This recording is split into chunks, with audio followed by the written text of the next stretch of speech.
मोर आवास मोर अधिकार को लेकर ग्रामीणों का विशाल धरना प्रदर्शन आयोजित। विधायक दिलेश्वर साहू पर भ्रष्टाचार के गंभीर आरोप, नाच गान के नाम पर झूठी वाहवाही। आक्रोशित लोग विधायक कार्यालय का घेराव किया। मोर आवास मोर अधिकार विषय को लेकर आज भारतीय जनता पार्टी के नेतृत्व में डोंगरगांव विधानसभा क्षेत्र के हजारों लोग धरना प्रदर्शन में पहुंचे और राज्य सरकार के विरोध में जमकर हुंकार भरी।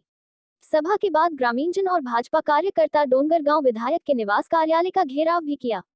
प्रदेश के गांव-गांव में प्रधानमंत्री आवास की किश्त सहित आवास से वंचित ग्रामीण आज बड़ी संख्या में एकत्रित हुए। भाजपा की ओर से आज यहां मोर आवास मोर अधिकार को लेकर विशाल जनहुंकार रैली, सभा और धरना प्रदर्शन का आयोजन किया गया था। सभा को संबोधित करते हुए नंदकुमार साय ने कहा कि प्रधानमंत्री नरेंद्र मोदी द्वारा देश के हर गरीब को पक्का मकान देने के लिए प्रधानमंत्री आवास योजना शुरू किया गया है, लेकिन प्रदेश में 2018 में भूपेश बघेल की कांग्रेस सरकार बनने के बाद सभी स्वीकृत आवासों पर रोक लगा दिया गया है।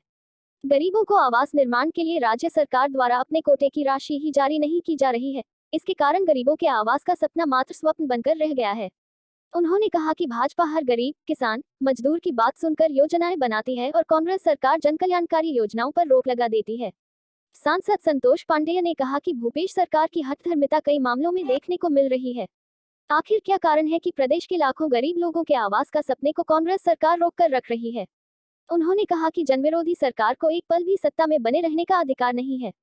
लोग भूपेश सरकार से कितने नाराज हैं, यह आज की सभा में उपस्थित विशाल जनसमूह से परिलक्षित होता है। प्रदेश भाजपा उपाध्यक्ष मधुसूदन यादव ने कांग्रेस सरकार के भ्रष्टाचार और प्रदेश में बढ़ते अपराध पर बड़ा सवाल उठाया और कहा कांग्रेस सरकार के संरक्षण में अपराध को बढ़ावा मिल रहा है। भाजपा नेता प्रदीप गांधी ने कहा कि अपने उद्बोधन में कहा कि भाजपा सरकार प्रदेश में आएगी तो 1 साल के अंदर सबको पीएम आवास का लाभ दिलाया जाएगा। भाजपा नेता दिनेश गांधी ने विधायक द्वारा आयोजित लोकमढ़ाई पर बड़ा सवाल उठाया और कहा कि लोकमढ़ाई भ्रष्टाचार का साधन बन गया है। इस कार्यक्रम के माध्यम से अनेक विभागों से जमकर वसूली की जाती है, जिसका कोई हिसाब किताब भी नहीं रहता। सभा के बाद कांग्रेस हटाओ छत्तीसगढ़ बचाओ, मोर आवास मोर अधिकार, काबर रोके हावस भूपेश सरकार का नारा लगाते हुए भाजपा नेता दिनेश गांधी के नेतृत्व में हुंकार रैली विधायक निवास पहुंची और प्रधानमंत्री आवास की मांग करते हुए निवास का घेराव कर दिया। यहां पर लगभग आधे घंटे तक प्रदर्शन चलता रहा, जिसके बाद विधायक की अनुपस्थिति में एसडीएम कार्यालय पहुंचकर ग्रामीणों की मोर आवास मोर अधिकार मांग से संबंधित हजारों फॉर्म एसडीएम कार्यालय में दिया गया। आज की सभा में भाजपा, भाजयुमो, महिला मोर्चा सहित अनेक मोर्चा प्रकोष्ठ के प्रमुख पदाधिकारी व कार्यकर्ता, मोर आवास मोर अधिकार के विधानसभा प्रभारी सहित बड़ी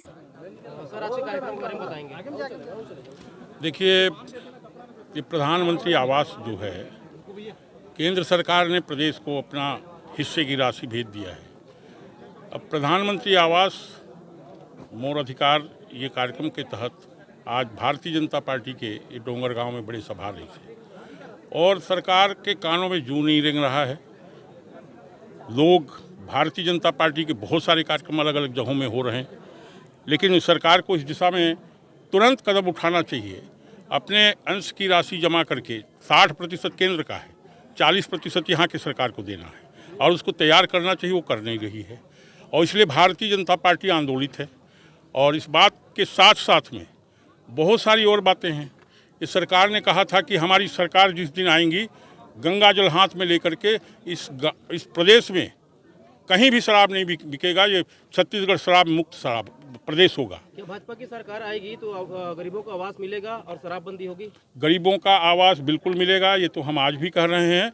और भारतीय जनता पार्टी की जो योजना समिति है, जो आगे उसमें लिखने वाले हैं हम लोग, उसमें ये सारी बातों का सोच समझ करके विवरण प्रस्तुत होगा। एक और तो भूपेश सरकार जो है 0% बेरोजगार दरों की बात करती है, दूसरी तरफ 26 जनवरी की घोषणा की है कि बेरोजगारी भत्ता दिया जाएगा।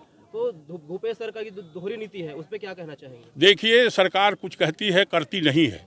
बेरोजगारों को या तो रोजगार देंगे या बेरोजगारी भत्ता देंगे, ये उनका बहुत बड़ा घोषणा था, लेकिन कहीं पर कोई बेरोजगार को न तो बेरोजगारी भत्ता मिल रही, रोजगार मिलने का तो सवाल ही नहीं है, कहीं भी नहीं है।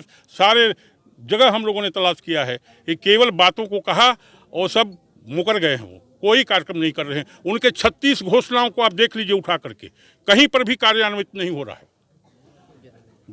हमारा राष्ट्रीय पर्व 26 जनवरी का संपन्न हुआ और वो कार्यक्रम के लिए सरकार का एक आदेश आया कि कोरोना है, इसकी वजह से स्कूलों में कोई सांस्कृतिक कार्यक्रम नहीं होगा और हर प्रकार के आयोजन के लिए वहाँ प्रतिबंध लगा दिया गया गाँव स्तर पर।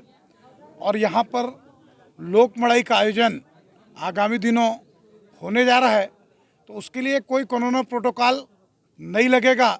ये सरकार का दोहरा मापदंड है।